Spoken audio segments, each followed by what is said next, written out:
pada awalnya sebenarnya kata-kata mindfulness dalam bahasa Inggris ini Recording in dapat progress. diartikan menerjemahkan atau mengalih bahasakan istilah dari tradisi Buddhisme. Jadi termasuk Zen Buddhisme dan juga Tibetan Buddhisme, yaitu istilah sati dan smriti.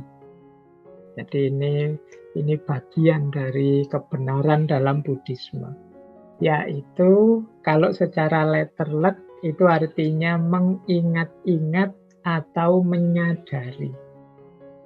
Biasanya istilah ini secara umum dipakai dengan definisi bagaimana kita ini hidup itu mbok yang sadar, hidup itu mbok yang serius, dengan penuh kesadaran. Kita melakukan segala sesuatu, memutuskan segala sesuatu. Dan HP-nya tidak bisa full, makannya juga tidak bisa full. Jadi yang dilakukan apa, pikirannya kemana, perasaannya di mana.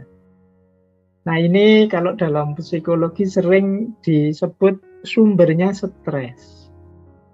Jadi sumbernya kerumitan hidup kita. Karena kita sendiri kalau bahasa hari ini kan ada istilah multitasking. Di satu momen kita lakukan banyak hal. Orang modern menyebutnya itu demi efektivitas, Pak. Iya, tapi kalau terlalu berlebihan kita tidak ngerti takarannya, yang terjadi bukan efektivitas, tapi justru semuanya jadi tidak maksimal. Jadi segala hal akhirnya membuahkan kekecewaan kita, membuat kita, wah, harusnya tadi aku begini loh, harusnya satu semester kemarin aku itu bolosnya jangan terlalu banyak, kalau kayak gini resiko nilaiku. Itu karena kemarin kita tidak sepenuh hati kuliahnya. Jadi ini yang dimaksud oleh mindfulness. Ini salah satu penyakit yang dihadapi oleh banyak manusia hari ini. Hari ini itu kan peradaban kita, dulu mungkin kita pernah kajian yang judulnya tentang kecepatan, Paul Virilio.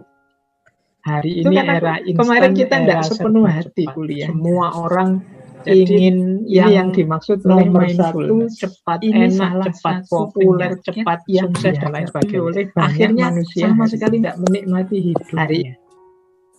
Jadi hidup isinya hanya dikejar-kejar, hidup isinya hanya dari satu target ke target yang lain. Rasanya sangat melelahkan. Baik, kita lanjutkan. Jadi ini makna umum dan yang populer. Jadi kita tidak akan terlalu dalam masuk ke sejarahnya.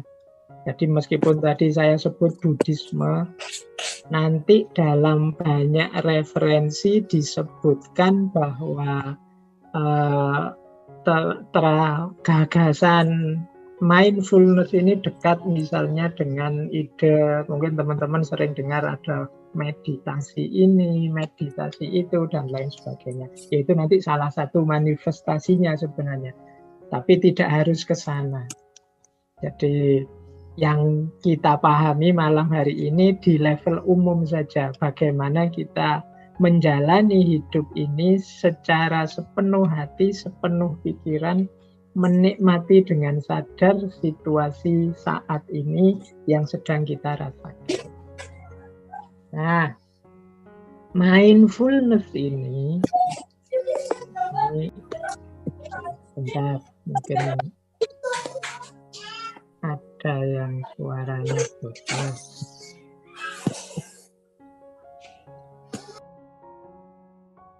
Baik. Saya lanjutkan, tidak apa-apa yang longgar hatinya. Nanti kita evaluasi lagi ya. Dilanjutkan pakai Zoom apa rekaman saja, tidak masalah. Teman-teman tidak usah terdistraksi ke sana. Kita nikmati momen yang sedang kita jalani saat ini. Baik, nah mindfulness ini kalau dalam konsep-konsep hari ini dikenal sebagai konsep untuk mode of being. Bagaimana kita mengada, bagaimana kita menjalani hidup secara serius. Nah, ini bisa kita bedakan mindfulness itu dari aspek sifat-sifat atau situasi atau praktek-praktek. Misalnya yang sifat-sifat itu ya kita, atau kalau ada orang yang karakternya mindful atau sifatnya mindful, itu berarti dia mode of being-nya, dia punya sifat mindful. Sifat mindful itu ya berarti orang yang bisa menikmati hidup. Gaya hidupnya memang gaya hidup penuh kesadaran, penuh pertimbangan, penuh pemikiran. Jadi memang karakternya begitu. Nah, ini berarti orang ini kalau bahasa Jawanya ya orang yang punya karakter eling lan waspodo, seperti saya jelaskan di depan tadi. Eling itu punya kesadaran vertikal, waspodo itu punya kesadaran horizontal. Jadi kesadaran vertikal itu kesadaran bahwa aku ini hamba Allah, aku ini dari Allah dan nanti akan kembali ke Allah. Ini orang yang selalu eling. Ada juga waspodo. Waspodo itu hati-hati, tidak sembrono saat kita menjalani hidup. Nah, orang yang mampu mengembangkan sikap eling lan waspodo secara konstan dan menetap sifat ini dalam dirinya, itulah orang yang mindful. Jadi orang yang punya kesadaran penuh dalam hidupnya, bukan orang yang mengalir saja atau ikut-ikutan saja. Nah, yang kedua, kadang-kadang belum jadi sifat sih, tapi kita mengalami. Jadi mengalami mindfulness. Mengalami mindfulness itu ketika kita mengalami situasi present moment awareness. Jadi mengalami kesadaran saat ini. Ini biasanya misalnya kita mendapat anugerah apa, mendapat kenikmatan apa. Kemudian kita, alhamdulillah ya Allah, aku dapat anugerah sebesar ini, aku dapat kenikmatan sebesar ini.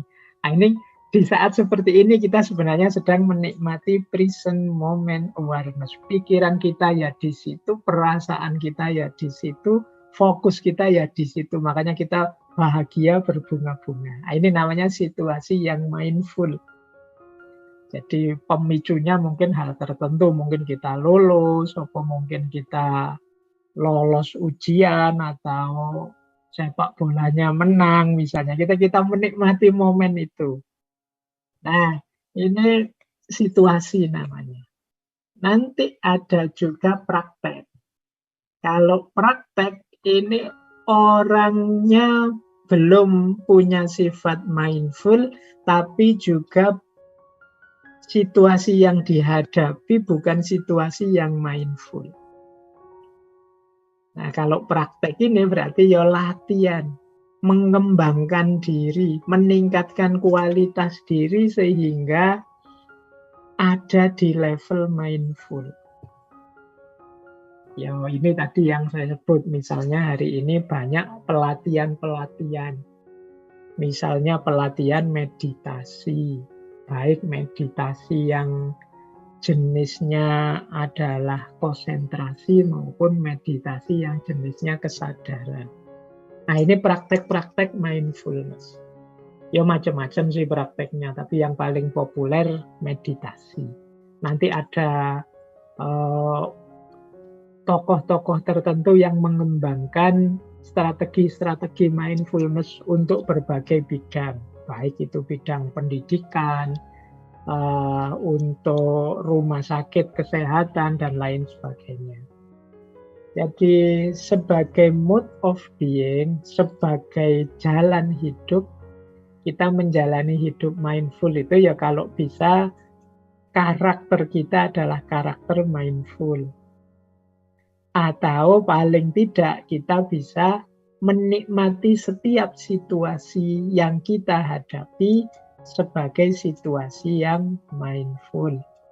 Atau kalau belum dua-duanya, yuk mari kita latihan untuk mindful. Ya latihannya kayak tadi ya, misalnya ndak meditasi, ya bagaimana setiap aktivitas, setiap apa yang harus kita jalankan sepenuh hati kita, sepenuh pikiran kita. Biar nanti tidak menyesal di belakang. Biar nanti kita tidak merasa waktu kita terbuang sia-sia. Jadi yang membuat kita menyesal itu kan karena kita belum sepenuhnya memberikan apa yang harus kita berikan, sehingga akhirnya terus kita menyesal. Tapi kalau kita bisa menikmati setiap situasi dan memberikan sepenuh hati apa yang bisa kita berikan, ini membuat kita lega. Meskipun mungkin hasilnya tidak sepersis yang kita bayangkan, tapi ya karena kita sudah berupaya maksimal, kita tetap lega. Ya sudah, memang itu yang bisa saya berikan. Ya sudah, memang itu yang bisa saya lakukan. Nah, mari latihan seperti ini. Ini namanya praktek. Latihan mengembangkan perilaku mindful. Di setiap situasi kita nikmati. Semoga nanti bisa menjelma jadi karakter. Kalau sudah jadi karakter ini, kita jadi orang yang mantap secara mental. Kondisinya kondisi mindful. Nanti kita lihat ya padanannya dalam Islam. Karakter mindful itu seperti apa. Nah, baik, saya lanjut. Unsur-unsur mindfulness. Nah, ini variabel-variabelnya. Ya, di buku-buku banyak. Kalau teman-teman googling juga banyak sekali buku-buku tentang mindfulness.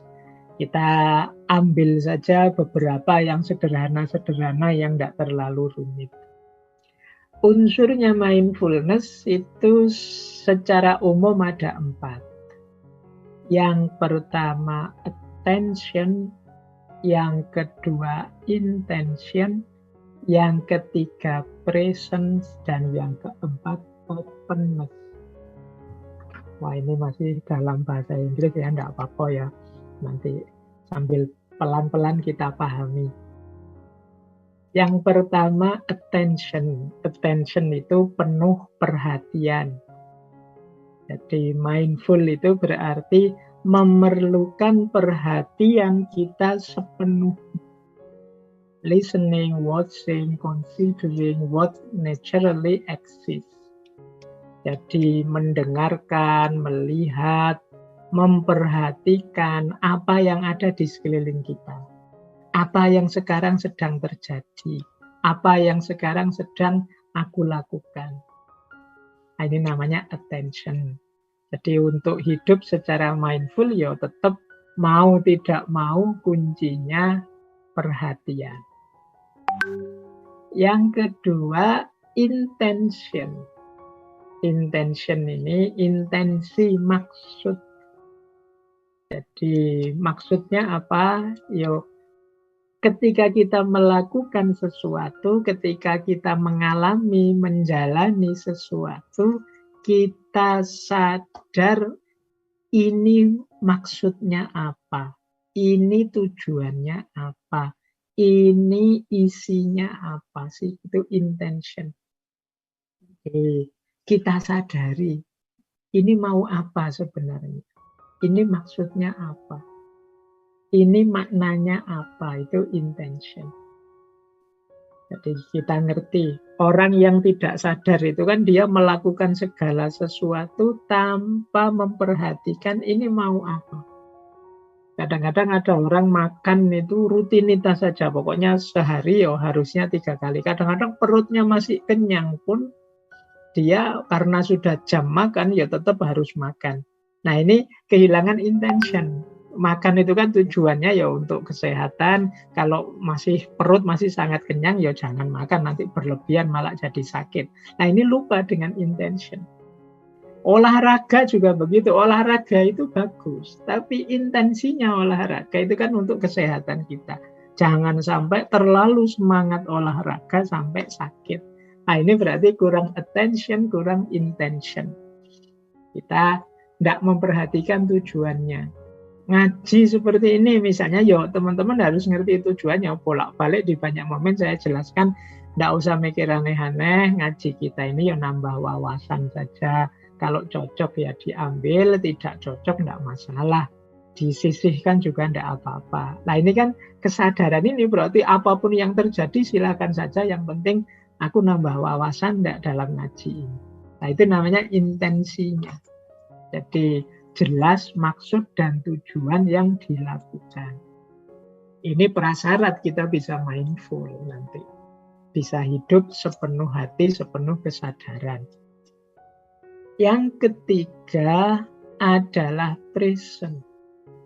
Jadi present itu kita hidup saat ini, di sini, sekarang. Di momen ini. Itu namanya present. Jadi kesadaran, kekinian, dan kedisinian. Ini mudahnya adalah kita bisa menikmati momen apapun, peristiwa apapun yang sedang kita hadapi. Kita bisa menjalaninya. Itu namanya present. Kan banyak orang itu yang tidak bisa menerima kenyataan, atau dia hidupnya tidak sekarang dan tidak di sini. Ada orang yang terjebak di masa lalu karena kecewa dengan peristiwa yang terjadi sebelumnya, sampai hari ini pun pikirannya setback terus, menghadap ke belakang terus, sehingga tiap hari dia kecewa. Nah itu berarti dia tidak present. Atau ada orang yang digelisahkan terus oleh masa depan. Besok saya kalau lulus mau jadi apa? Sampai sekarang kok saya tidak ketemu jodoh ya. Kira-kira Allah ini lupa tidak ya nakdir jodoh padaku? Pokoknya kita mikir terus. Yang akan datang dipikir terus. Yang ke depan dipikir terus. Padahal ada banyak kenikmatan saat ini, tapi pikiran kita ke depan terus. Nah, ini namanya tidak present. Ini juga ciri orang tidak mindful. Jadi tidak menikmati dan menyadari hidup hari ini. Yang ada di pikirannya masa lalu dan masa depan. Atau seandainya masa kini pun dia tidak menikmati karena pikirannya mungkin terdistraksi oleh apa, terpalingkan oleh apa, dan lain sebagainya. Nah, itu ciri yang ketiga. Ciri yang keempat, openness. Openness itu terbuka. Jadi, orang itu mindful kalau dirinya terbuka. Terbuka menerima peristiwa, menerima masukan, membaca situasi. Jadi dia terbuka. Makanya cirinya curious. Curious itu ingin tahu. Jadi tidak merasa sudah tahu. Tidak merasa sudah pinter, sudah bisa. Tapi dia terbuka terus terhadap data baru, situasi baru. Dan objektif. Objektif itu ya kalau baik dia bilang baik. Kalau suka ya dibilang suka, tidak suka bilang tidak suka. Itu namanya objektif. Orang seperti ini menikmati dan menyadari hidup. Kadang-kadang kan kita tidak suka tapi tidak berani bilang tidak suka. Kita tidak senang tapi tidak berani kalau bilang saya tidak suka, tidak senang. Itu tidak objektif. Ini sulit kita menikmati situasi kalau kita tidak bisa objektif, tidak terbuka. Dan non-judgmental. Non-judgmental itu tidak usah terlalu dinilai dengan macam-macam konsep. Tidak usah terlalu banyak ditakar. Ini sudah baik, apa setengah baik, apa tidak usah. Dinikmati dulu, disadari dulu.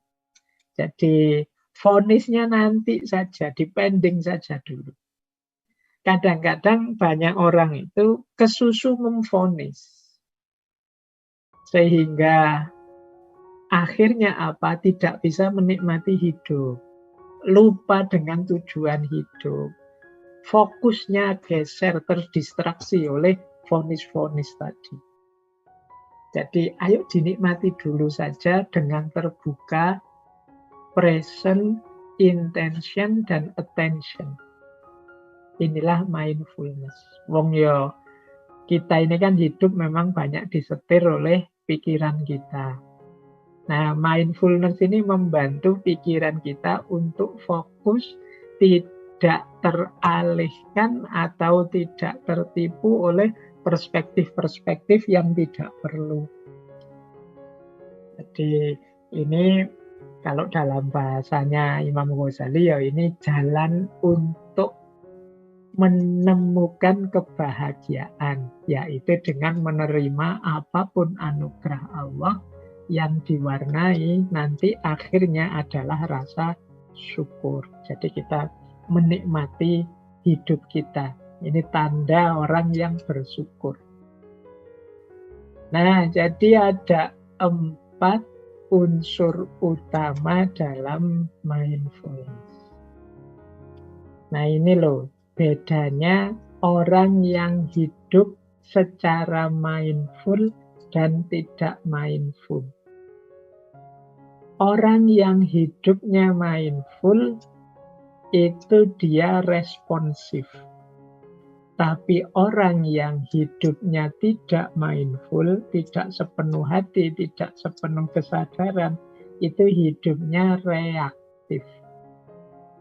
Jadi ada beda antara responsif dan reaktif.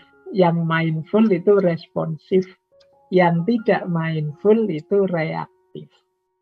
Reaktif itu ada apa-apa kita bergerak tanpa dipikir dulu, tanpa disadari dulu, tanpa dihayati dulu, tanpa dianalisis dulu situasinya, tanpa diobservasi dulu kenyataannya. Pokoknya kita cepat-cepat memberi tanggapan. Itu namanya reaktif. Ada orang maki-maki, terus langsung kita balas maki-maki. Padahal kita belum paham benar, itu konteksnya makian itu apa, kepada siapa, dalam situasi apa. Itu memang niatnya menyerang kita, atau jangan-jangan hanya bergurau saja, atau jangan-jangan itu bukan makian, karena dia dari kelompok atau mungkin dari suku yang berbeda, kalimat seperti itu bukan makian, itu sifatnya hanya keakraban saja dan lain sebagainya. Masih ada banyak kemungkinan. Makanya kita sadari dulu deh apa-apa. Mari kita pikirkan dulu, mari kita pertimbangkan dulu. Itu namanya mindful. Kalau sudah jelas semuanya, baru kita memberi tanggapan. Itu namanya responsif. Beda dengan yang reaktif tadi. Hari ini banyak masalah karena reaktif ini tadi. Loh, orang itu ya tidak diam saja kalau ada yang salah, ada yang keliru, ada yang tidak pada tempatnya. Tapi tidak diam kita kalau bisa ya jangan reaktif.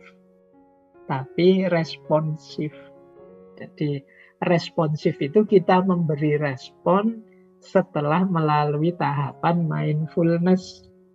Mindfulness itu setelah kita berpikir mendalam, setelah kita menyadari segala unsur situasinya, kita tahu awal dan akhirnya, baru kita, oh kalau begitu menurut saya ini. Mungkin antara responsif dengan reaktif itu bisa outputnya sama.